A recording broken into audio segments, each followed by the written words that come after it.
And 2018 USA Outdoor Track and Field Senior Championships with Deanna Price, the Moscow Mills native and former Troy Buchanan High School All-Stater, who thankfully chose the throws at Southern Illinois with Coach Connie Price-Smith and John Smith over softball, and the rest is almost history.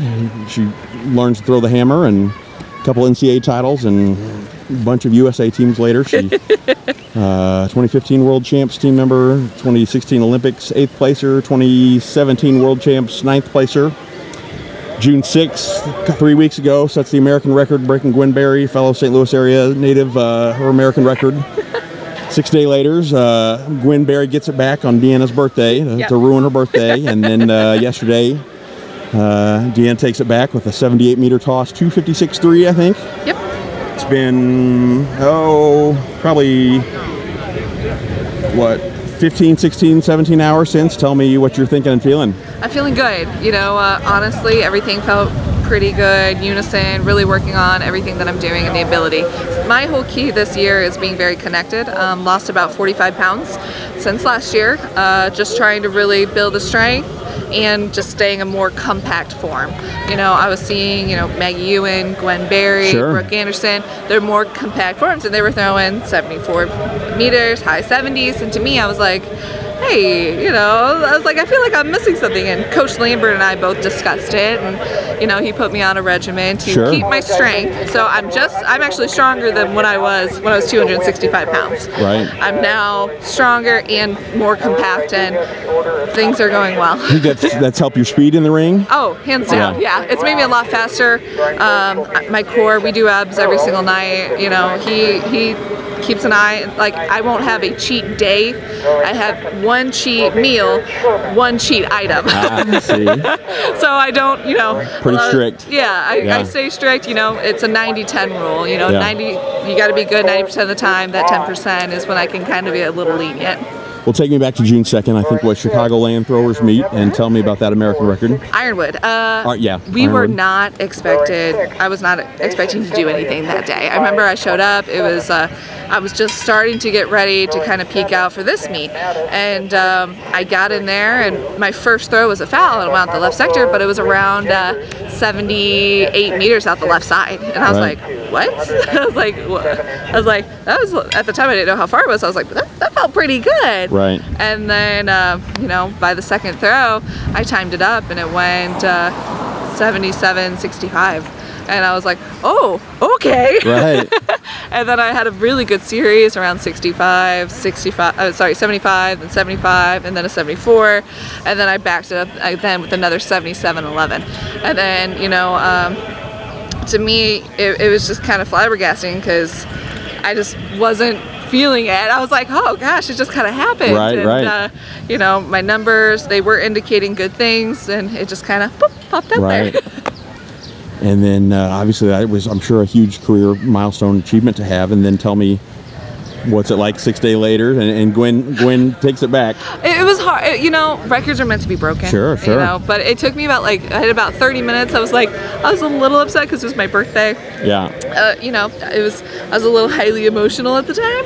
So about 30 minutes, I was kind of upset. And then I was like, what am I upset about? I was like, records are meant to be broken. I'll always be known as an American record holder. Right. And, you know, and if we're not chipping away and trying to reach for better marks, then we'll never be better than what we were. Sure. And so to me, you know, me and Gwen, I was like, I sit there and I broke it at 78, I think 12. And to me, it'll be broke again. Right. And then it'll be broke again. And I have a feeling it's going to be back and forth this whole time. So take me back to yesterday, how you felt coming in and how the competition played out. I felt when I came in, you know, I had a goal in mind, just to smack the crap out of that ball. Right. And, you know, but when I first got there and my first throw was nice, easy, 73, you know, first one's always for coach and the rest is for me. And the second one was that long foul at the left sector, and I won't say how far it was, but it was pretty far. I was like, we measured it, but it wasn't in the ring, wasn't in the sector, so it doesn't count. 79, 80 meters? It was 80. Oh. But it's okay. It's okay. And basically, then third round throw, just messed up on my technique, and I started getting kind of frustrated because I wasn't feeling connected on any of my turns.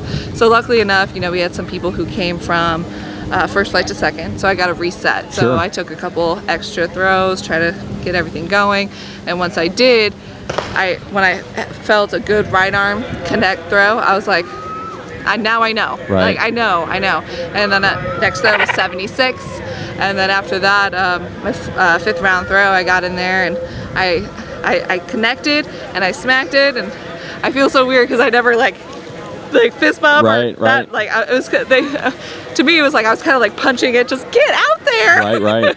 And luckily enough, came up 78. 12. So I was like, okay, it was good. And then you knew it was good when you let it go?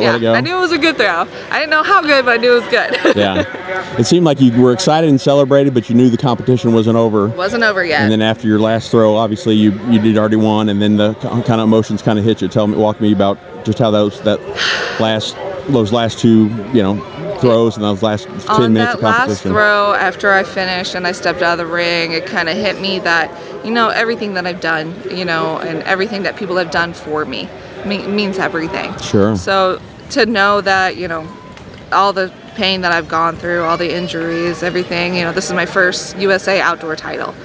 And, I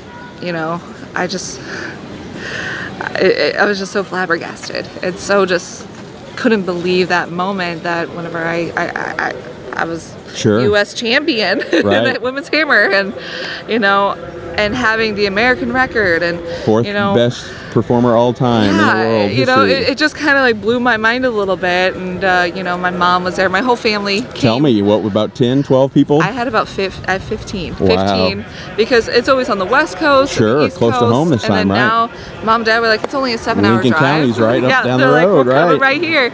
And, it was great to see them there. And, like I always say, every time I step in the ring, it's not me doing it, it's Sure. we.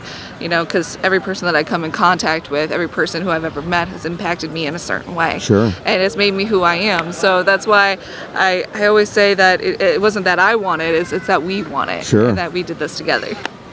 And then talk to me about the relationship with Coach Lambert, Mr. Lambert. Fiance. When did you get engaged? Got engaged November 19th, 2016. Right, so about a year and a half. About a year and a half ago. And our wedding date is October 13th. Okay. So we're really excited. I was like, come on. He's been absolutely instrumental in everything that I've done and all the success. He is fantastic.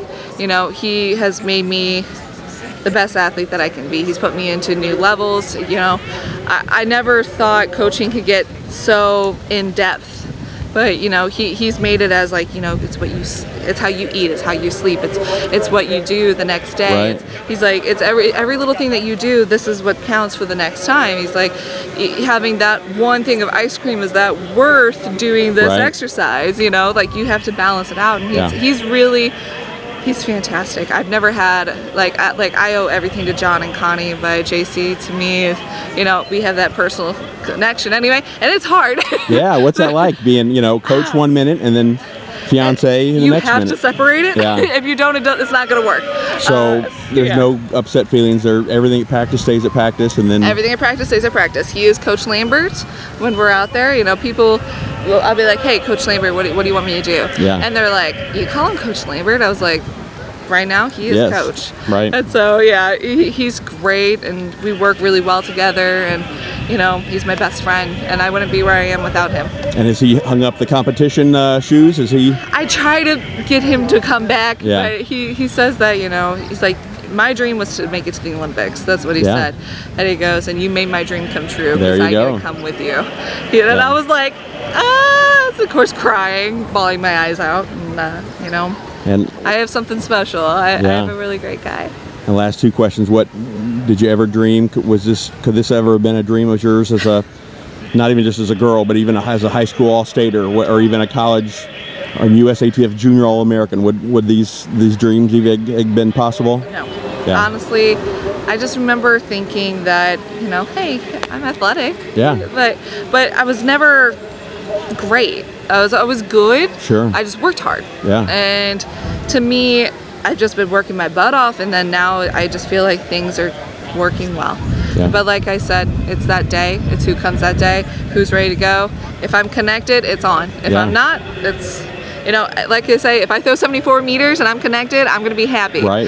If I throw 75 connected, happy, because I know if I'm connected all the way through my throw, the big throws will come. Yeah. And so as you can tell, they're getting a little better week by week.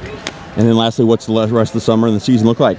Oh gosh, now, you know, getting ready to go. I haven't gone through team processing yet. Okay. I go through it today, but I think there's the National World Cup in London, NACAC. Yep, NACAC, and then there's another one that I'm going to in September. Okay. So yeah, I'm excited. Yeah. I'm ready to do it, and you know, I'm excited for people to see women's hammer throwing in the United States. Right. And you know, I just want people to know that being a good person and being happy, like what you put out in the world does come back. Right. So as long as you're happy and you're bringing it out, you know, you don't have a roof, you don't have a cap, you just keep growing.